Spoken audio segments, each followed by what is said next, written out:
అలాగే నా పేరు మైత్రి వాగటమై చాలా కారణం మనం చాలా సబ్స్క్రైబ్ చేసుకోకపోతే ఇప్పుడే సబ్స్క్రైబ్ చేసుకోండి. పక్కనే ఉన్న బెల్ ఐకాన్ లింక్ చేసి ఆల్లో పెట్టుకోండి. నా ఫాదర్ మిస్ అవ్వకుండా ఉండొచ్చు. చాలా మంది చూస్తున్నారు కానీ సబ్స్క్రైబ్ చేసుకోవట్లా. So please try to subscribe click the bell icon also. Hi friends, మీరు ఎప్పుడైనా సరే 5,000 రూపాయల ప్రొడక్ట్ 250 రూపాయలకి రావడానికి గమనించారా? లేదు కదా. కానీ అమెజాన్, ఫ్లిప్కార్ట్ లాంటి కంపెనీస్ ఏం చేస్తూ ఉంటాయంటే కొన్ని గోల్డెన్ హవర్స్ టైంలో మెగా డీల్స్ ఇస్తూ ఉంటాయి. ఆ డీల్స్ టైంలో ఒక్కొక్క ప్రొడక్ట్ మీద 90% నుంచి 95% వరకు డిస్కౌంట్ అయితే ఉంటుంది. అయితే ఈ డీల్స్ కోసం మీరు కాన్స్టెంట్గా ఆ యాప్స్ చెక్ చేస్తూ ఉండలేదు కదా. కానీ మీకోసం నేను వాటన్నిటిని కూడా కాన్స్టెంట్గా చెక్ చేస్తూ ఉంటాను. అండ్ దాంట్లో ఎప్పుడు ఏ డీల్ పెట్టినా కూడా ఇమీడియట్గా మీకు ఆ ప్రొడక్ట్ని అయితే షేర్ చేస్తాను. మీరు ఇమీడియట్గా ప్రొడక్ట్ని పర్చేస్ చేయొచ్చు దాని నుంచే. అండ్ అంతేకాదు కొన్ని ఎక్స్ట్రాడినరీ ప్రొడక్ట్స్ ఉంటాయి, వాటిని మీరు బయట ఎక్కడ కూడా చూడరు. వాటి గురించి కూడా నేను మీకు షేర్ చేస్తాను. మీరు సింపుల్గా చేయాల్సింది ఒకటే, కింద డిస్క్రిప్షన్లో మన టెలిగ్రామ్ ఛానల్ లింక్, మన వాట్సాప్ ఛానల్ లింక్, మన ఇన్స్టా బ్రాడ్కాస్ట్ ఛానల్ లింక్ ఉంటాయి. వీటిలో మీరు ఏ యాప్ ఎక్కువగా వాడతారో ఆ యాప్కి సంబంధించిన లింక్ మీద క్లిక్ చేసి ఆ యాప్లో ఉన్న మన ఛానల్ని ఫాలో అవ్వండి. దాంట్లో రెగ్యులర్గా చాలా ప్రొడక్ట్స్ అయితే మీకు అప్డేట్ అవుతూ ఉంటాయి. అండ్ ఆ ప్రొడక్ట్స్లో మీకు ఏది నచ్చినట్టయితే దాన్ని మీరు కొనుగోలు చేయొచ్చు వెంటనే. సో డిస్క్రిప్షన్లో లింక్స్ ఉన్నాయి, వెంటనే ఫాలో అవ్వండి. సో బేసిక్గా 2027 తెలుగు సినిమా ఇండస్ట్రీకి గోల్డెన్ ఎరా. ఆఫ్టర్ 2022 మీరు అలాంటి సంవత్సరాన్ని, అంతకంటే పెద్ద సంవత్సరాన్ని, అంతకంటే 2-3 రెట్లు పెద్ద సంవత్సరాన్ని మీరు మళ్ళీ చూడబోతున్నారు టీఎఫ్ఐ పరంగా. ఇంకా 2022లో మీరు చూసినట్టయితే ఒక టైం లైన్ ఉంది యాక్చువల్గా వరుస పెట్టి పీక్స్ సినిమాలు రిలీజ్ అయినాయి ఆ టైంలో. ఇలాంటి సినిమాలు అయితే కాదు మొత్తం అంతా కూడా. అంటే 2022 ఫిబ్రవరిలోనేమో భీమలా నాయక్ రిలీజ్ అయింది, మార్చిలోనేమో రాధేశ్యామి RRR రిలీజ్ అయింది. అంటే లైక్ అందరూ వస్తున్నారు చెప్తున్నా. తర్వాత ఏప్రిల్లో వచ్చి KGF 2 రిలీజ్ అయింది. అంటే అది కూడా తెలుగులోకి వచ్చింది, తెలుగు సినిమా కాకపోయినప్పటికీ కూడా, బట్ తెలుగులో రిలీజ్ అయింది. తర్వాత 2022లో ఏప్రిల్ ఎండింగ్లోనే ఆచార్య అనుకుంటా, ఆచార్యనో మరి F2నో, నాకు ఆచార్య మేలోన ఏప్రిల్లోనే డౌట్, తర్వాత F2 మేలోనే ఏప్రిల్లోనే డౌట్ నాకు. సో ఈ కన్ఫ్యూజన్ ఉంది నాకు ఎప్పుడు కూడా. సో ఆచార్య తర్వాత మేలోనేమో సర్కారు వారి పాట, మళ్ళీ ఆ తర్వాత ఈ F2 కానీ ఆచార్య కానీ. సో ఇవి రిలీజ్ అయ్యాయి. తర్వాత అంటే సుందరానికి, 777 చార్లీ, తర్వాత మేజరు, విక్రము, ఇక చెప్పుకుంటూ పోతే ఎన్నో సినిమాలు అనమాట. టూ గుడ్ సినిమాలు. అంటే అదొక పీక్ వీకే, అది ఒక పీక్ ఇయర్ అది. ఆ గ్యాప్లోనే లైగర్ కూడా వచ్చింది. తర్వాత బింబిసారా, ఇక చాలా సినిమాలు వచ్చినాయి 2022లో. సో చాలా అంటే చాలా పెద్ద సంవత్సరం అనమాట టాలీవుడ్ ఫిల్మ్ ఇండస్ట్రీకి. సో అలాంటి ఒక పెద్ద సంవత్సరం మళ్ళీ ఎప్పుడు వస్తుందంటే 2027లో. ఈసారి దానికంటే 3 రెట్లు పెద్దగా రాబోతుంది. ఎందుకంటే అప్పుడు మనకేంటంటే పాన్ ఇండియా సినిమాలు మన ఇండస్ట్రీ నుంచి 2 వచ్చాయి. ఒకటి రాధేశ్యామ్, ఒకటి వచ్చి RRR. రాధేశ్యామ్ సక్సెస్ కాలేకపోయింది, RRR చాలా పెద్ద స్థాయిలో హిట్ కొట్టింది. బట్ తెలుగు ఆడియన్స్కి ఏంటంటే అటు KGF 2 కూడా బాగా నచ్చింది, భీమలా నాయక్ బాగా నచ్చింది, చూశారు మంచిగా, థియేటర్లు కలకల్లాడిని, మంచి కలెక్షన్స్ వచ్చాయి, ఇవన్నీ కూడా ఉంది. So it is good, it is nice, అది బాగా నడిచింది అక్కడ. బట్ అక్కడ పాన్ ఇండియన్ సినిమాలు మన సైడ్ నుంచి 2, అందులో ఒకటి అంతగా ఏం లేదు, ఒకటి చాలా బాగా ఆడింది. బట్ 2027లో 1 కాదు 2 కాదు 4 పాన్ ఇండియన్ సినిమాలు రాబోతున్నాయి మన సైడ్ నుంచి. అండ్ ఆ 4 పాన్ ఇండియన్ సినిమాలు సృష్టించే విధ్వంసం అంతా ఇంత కాదు అని కళ్ళకి కట్టినట్టు కనబడుతుంది ఇప్పటికే. అది ఏందో అది. అంటే రాధేశ్యామ్ సినిమా మీద ఇనీషియల్గా టీజర్ వల్ల కొంచెం ఎక్స్పెక్టేషన్స్ ఉన్నాయి, కానీ తర్వాత ఎక్కడో కొంచెం ఏదో డ్రాప్ అయిన ఫీలింగే ఉంది యాక్చువల్గా. బట్ వన్స్ రిలీజ్ అయ్యాక అది కొంచెం అట్లా అయిపోయింది. బట్ ఇక్కడ ప్రతి సినిమా, ప్రతి కంటెంట్, ప్రతి జోనర్ కూడా పీక్ లెవెల్ స్టఫ్ ఇచ్చేదే. రాధేశ్యామ్ ఏంటి లవ్ స్టోరీ కదా, ఇది అట్లా కాదు. ఇక్కడ ఉన్న ప్రతిదీ కూడా అసలు ఒక్కటి కూడా తగ్గుతుంది అని అనిపించట్లా. అది నేను చెప్పేది, ఒక్కటి కూడా అబ్బే ఛాన్సే లేదు అసలు. అలాంటి కైండ్ ఆఫ్ సినిమాలు 2027వ సంవత్సరంలో వస్తున్నాయి అబ్బా. అవి ఏంటంటే 4 సినిమాలు వస్తున్నాయి. ఫస్ట్ ఆఫ్ ఆల్ అన్నిటికన్నా ముందు వచ్చే సినిమా ఏంటంటే నా గెస్ ప్రకారం అయితే డ్రాగన్, ప్రశాంత్ నీల్ గారిది, NTR గారిది డ్రాగన్ పార్ట్ 1 వస్తుంది అప్పుడు. అంతే, డ్రాగన్ పార్ట్ 1 అయితే వస్తుంది ఆ టైంకి. సో డ్రాగన్ పార్ట్ 2 నాకు తెలిసి 2027 స్టార్టింగ్లో ఇది కనుక వచ్చినట్టయితే 2028 ఎండింగ్కి డ్రాగన్ పార్ట్ 2 వచ్చేస్తుంది. ఎందుకంటే డ్రాగన్ సైమల్టేనియస్గా 2 పార్ట్లు, అంటే ఒకటేసారి 2 పార్ట్ల షూటింగ్ కూడా చేసేస్తున్నారంట. సో అలా జరుగుతుంది కాబట్టి డ్రాగన్ వెంటనే వచ్చేస్తుంది. తర్వాత ఎప్పుడుకో సలార్ 2 అండ్ KGF 3 ఇవైతే వెళ్తాయన్నమాట. సో అది పాయింట్. అండ్ డ్రాగన్ అయితే మాత్రం ఇక నాకు తెలిసి పీక్స్లో ఉంటుంది. అంటే బికాజ్ ఆ సబ్జెక్ట్ కానీ, ఆ స్కేల్ కానీ మొత్తం అంతా కూడా చాలా పెద్దది. And you know Salaar, KGF 2, KGF వీటన్నిటి తర్వాత ప్రశాంత్ నీల్ గారి సినిమాల మీద చాలా హ్యూజ్ ఎక్స్పెక్టేషన్ ఉంది. అండ్ ఆ ఎక్స్పెక్టేషన్ని కూడా ఇంకా ఇంకా పెంచుతూ వస్తుంది సలార్. యాక్చువల్గా సలార్ 2 కోసం అందరినీ వెయిట్ చేసేలా చేస్తుంది. బట్ సలార్ 2 కంటే ముందు ఇవి వస్తున్నాయి కదా. సో అందుకని డెఫినెట్గా ఈగర్గా వెయిట్ చేస్తూ ఉంటారు. సో అదైతే బ్యాంగర్ అని చెప్పొచ్చు. So that is for sure అనమాట. అండ్ అదైతే క్లియర్. సో ఫస్ట్ ఇదే వచ్చే అవకాశం అయితే ఉంది నాకు తెలిసి అయితే మాత్రం. తర్వాత నెక్స్ట్ నాకు తెలిసి వచ్చేదైతే స్పిరిట్, ప్రభాస్ గారిది అండ్ సందీప్ రెడ్డి వంగ గారిది స్పిరిట్ సినిమా. సో ఇది నాకు తెలిసి మార్చ్లో రిలీజ్ అయ్యే ఛాన్సెస్ చాలా ఎక్కువగా ఉన్నాయి. మార్చ్లో రిలీజ్ అయ్యే అవకాశాలు మార్చ్లో డౌటే, మార్చ్లో అవ్వకపోవచ్చు, ఫెబ్లో చేయరు. సో మార్చ్లో రాకపోవచ్చు. సో 2027 సంక్రాంతికి ఒక డ్రాగన్ వచ్చినట్టయితే 2027 మార్చ్లో వారణాసి వస్తుంది ఫస్ట్.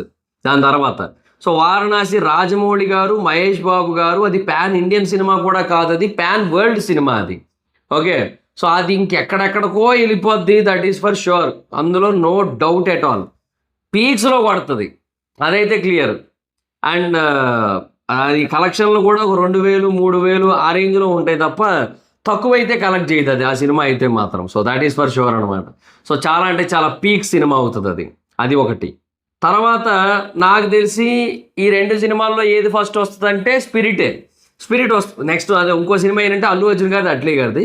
సో ఫస్ట్ స్పిరిట్ గురించి మాట్లాడుకుంటే సందీప్ రెడ్డి వంగ గారు అండ్ ప్రభాస్ గారు వీళ్ళ కాంబినేషన్లో వస్తున్న సినిమా. సో ఇది నాకు తెలిసి మేలో రిలీజ్ అవ్వచ్చేమో. 2027 మేలో రిలీజ్ అయ్యే ఛాన్స్ ఉంది. ఇన్ కేస్ అన్నీ ఓకే, అన్నీ కరెక్ట్గా ఉన్నాయి, అన్నీ బాగానే నడిచినాయి, అన్నీ సెట్ అయినాయి అనుకుంటే 2027 మేలో ఈ సినిమా రిలీజ్ అయ్యే ఛాన్స్ ఉంది.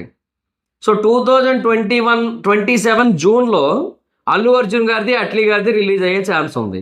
సో అది ఆ సినిమా చాలా శరవేగంగా నడుస్తుంది యాక్చువల్లీ. సో ఏదో అంటే అందరూ అనుకుంటున్నాం బేసిక్గా చాలా హెవీ విఎఫ్ఎక్స్తో కూడుకున్న సినిమా కదా.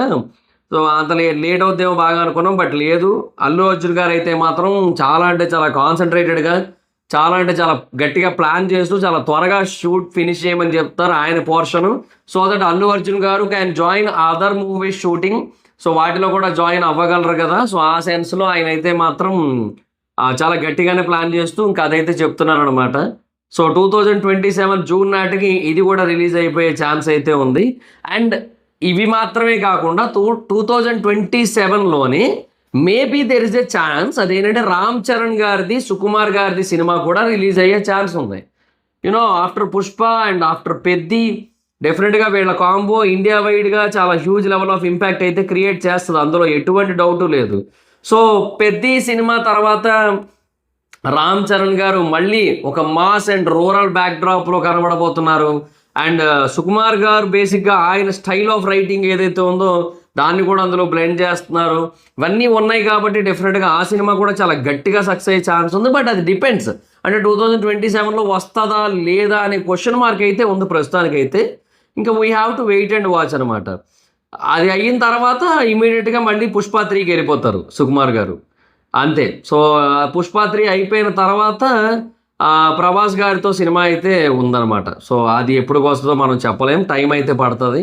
సో పుష్ప 3కి కొంచెం గ్యాప్ అయితే తీసుకుంటారు నాకు తెలిసి. మధ్యలో ఇంకో 2 సినిమాలు అయితే తీసి అప్పుడు పుష్ప 3 అనౌన్స్ చేసే ఛాన్స్ అయితే ఉంది. సో అది నాకు అనిపిస్తుంది అయితే. సో లెట్స్ సీ, చూద్దాం ఏం చేస్తారు ఏంటనేది. సో సుకుమార్ గారిది అండ్ రామ్ చరణ్ గారిది కూడా ఒకటి అదే సంవత్సరం వచ్చినట్టయితే 5 బ్యాంగర్ పాన్ ఇండియన్ సినిమాలు అవుతాయి మన సైడ్ నుంచి అయితే మాత్రం. ఇక మరి పవన్ కళ్యాణ్ గారిది డౌట్, అంటే ఉస్తాద్ భగత్ సింగ్ 2026లో వచ్చేస్తుంది. తర్వాత ఏంటనే క్వశ్చన్కి అయితే మన దగ్గర ఆన్సర్ లేదు.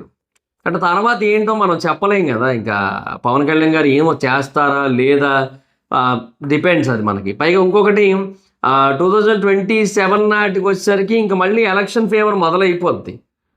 27 ఎండింగ్ నుంచి మొదలైపోద్ది. 28, 29 ఇట్లా ఇవన్నీ కూడా ఎలక్షన్స్ పరంగా నడుస్తూ ఉంటుంది మొత్తం. సో అదే మరి లెట్స్ సీ, చూద్దాం ఏంటి సిచ్యువేషన్ అనేది. సో యాజ్ ఆఫ్ నౌ అయితే ఇది పరిస్థితి. సో 2027 నాటికైతే 5 సినిమాలు వస్తున్నాయి. ఈ 5 సినిమాలు కూడా ఏ లెవెల్లో కొడతాయంటే ఇండియన్ బాక్స్ ఆఫీస్ని, డ్రాగన్ కానీ, స్పిరిట్ కానీ, లేదంటే వారణాసి కానీ, అంటే అల్లు అర్జున్ గారిది, అట్లీ గారిది సినిమా కానీ, ఒకవేళ వస్తే సుకుమార్ గారిది, రామ్ చరణ్ గారిది కానీ, ఇవన్నీ కూడా ఏ లెవెల్లో ఉంటాయి అసలు ఊహించుకోండి అబ్బా మొత్తం. ఇంకా మన సైడ్ నుంచి ఇంకా కొన్ని పాన్ ఇండియన్ మూవీస్ వచ్చే ఛాన్స్ కూడా ఉంది ఆ టైంకి. బట్ అవి స్కేల్ పరంగా అంత పెద్దవి కాకపోవచ్చు. డిపెండ్స్, అవి కూడా మేబీ సక్సెస్ అయ్యే ఛాన్స్ అయితే ఉంది పాన్ ఇండియన్ వైడ్గా. అండ్ నాకు తెలిసి ఉంటాయి, చాలా మూవీస్ అయితే ఉంటాయి. బట్ హ్యూజ్ స్కేల్ సినిమాస్ అయితే మాత్రం ఇవే. బికాస్ మనకున్న టాప్ 6 హీరోస్ ఎవరైతే ఉన్నారో ఆ టాప్ 6 హీరోస్లో మనం 5 గురించి మాట్లాడేసుకున్నాం. అండ్ ఇంకొకరు ఎవరంటే పవన్ కళ్యాణ్ గారు. అండ్ ఆయన పొలిటికల్గా ఆయన కాన్సన్ట్రేషన్ ఉంది కాబట్టి ఆయన మరి ఇంకా ఓజీ ఇవన్నీ తర్వాత భవదీయుడు ఉస్తాద్ భగత్ సింగ్ తర్వాత కొంచెం నాకు తెలిసి సినిమాల మీద అంత కాన్సన్ట్రేషన్ ఉంటుందని నేను అనుకోవట్లా. సో అలా వంటి పరిస్థితి ఉంది కాబట్టి ఇంకంతే ఇంకా నాకు తెలిసి. సో ఒకటే హీరో 2 సినిమాలు అయితే రాకపోవచ్చు. 26లో ప్రభాస్ గారు వస్తాయి, రాజాసాబ్, ఫౌజీ 2 కూడా 2026లో వస్తాయి. బట్ 2027లో మటుకు ఆయన ఒకటే వస్తుంది. అండ్ మిగతా వాళ్ళందరిది ఒక్కొక్కటే వస్తుంది. సో వీళ్ళందరివి కూడా ఒక్కొక్క సినిమా అయితే వస్తుంది. సో ఆ టైంలో మేబీ పవన్ కళ్యాణ్ గారి సినిమా కూడా వచ్చినట్టయితే, రామ్ చరణ్ గారి సినిమా కూడా వచ్చినట్టయితే సెట్ అయిపోద్ది ఇంకా ఆ సంవత్సరం నాకు తెలిసి. సో 2027లో 6 వచ్చేసినట్టు అయిపోద్ది. ఏమో చూడాలి. బట్ 4 అయితే కన్ఫామ్ ఆ సంవత్సరానికి అయితే మాత్రం. అండ్ ఇంకా తర్వాత 2028లో కూడా కొంచెం గట్టిగానే ఉంటాయి సినిమాలు. బట్ ఇంత లెవెల్లో అంటే అందరివి ఒక్కొక్క సినిమా, అది కూడా పెద్ద పెద్ద సినిమాలు వస్తాయా అంటే డౌటే, మనకి చెప్పలేము. బట్ చాలా హ్యూజ్ స్కేల్లోనే వస్తాయి ఆ సినిమాలు కూడా. సో లెట్స్ సీ, మరి చూద్దాం ఏంటి సిచ్యువేషన్ అనేది. సో 2027లో రిలీజ్ అయ్యే ఈ 4 సినిమాల కోసం ఇంకా వీలైతే రామ్ చరణ్ గారి మూవీని కూడా యాడ్ చేద్దాం. బట్ కొంచెం డౌట్ ఉంది. సో ఈ 5 సినిమాలు అనుకుందాం ప్రస్తుతానికి. ఈ 5 సినిమాల్లో దేనికోసం వెయిటింగో మీరు ఎక్కువ మంది కింద కామెంట్ సెక్షన్లో చెప్పండి. So that's it guys, this the video కనుక మీకు నచ్చినట్టయితే లైక్ చేసి వీడియోని షేర్ చేయనప్పుడు కారణం మన ఛానల్ సబ్స్క్రైబ్ చేసుకోకపోతే ఇప్పుడే సబ్స్క్రైబ్ చేసుకోండి. పక్కనే ఉన్న బెల్ ఐకాన్ క్లిక్ చేసి ఆల్లో పెట్టుకోండి. నా ఫర్దర్ మిస్ అవ్వకుండా చూడొచ్చు. చాలా మంది చూస్తారు కానీ సబ్స్క్రైబ్ చేసుకోవట్లా. So please try to subscribe, click the bell icon also. Next time videos అయితే అక్కడ వచ్చి ఫాలో అవచ్చు. Thank you so much. Next bye.